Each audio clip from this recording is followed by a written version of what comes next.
अच्छा मैम, एक बांग्लादेशी घुसपैठियों का मुद्दा खूब गरमाया हुआ है, लेकिन उस पर केजरीवाल सरकार की तरफ से ये कहा जा रहा है कि कानून व्यवस्था तो आपके हाथ में थी, कैसे वो सीमा पार करके आ गए? दिल्ली सरकार अपनी जिम्मेदारी से दौड़ रही है, भाग रही है। और क्यों? क्योंकि आपने ये देखा होगा कि जब इलेक्शन कमीशन इलीगल माइग्रेंट्स और इलीगल रोहिंग्यास की वोट काटता है वेरिफिकेशन प्रोसेस के बाद, ड्यू प्रोसेस के बाद, तो सबसे ज़्यादा दर्द और आपत्ति केवल आम आदमी पार्टी के शीर्ष नेतृत्व को होती है।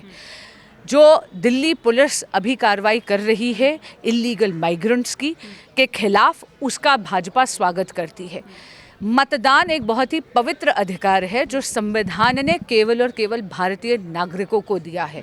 मैं आम आदमी पार्टी को निवेदन करना चाहूँगी आपके माध्यम से कि कृपया रोहिंग्या और बांग्लादेशियों की, आप इलीगल माइग्रेंट्स की पैरवी कर कर भारतीयों के अधिकार का हनन ना करें। मैम, एक आखिरी सवाल ये है, क्योंकि इस बार का चुनाव इसलिए भी खास हो जाता है क्योंकि 31 साल से आपने देखा कि बीजेपी का खाता तक नहीं खुला है। मोदी लहर भी हमने देखी 2014, 2019, फिर 2020 का इलेक्शन दिल्ली का आया, लेकिन इसके बावजूद बीजेपी की सरकार नहीं बनी। तो मौजूदा सरकार की नाकामियों को गिनाते हुए आपको लगता है कि बीजेपी का पलड़ा भारी होगा इस बार?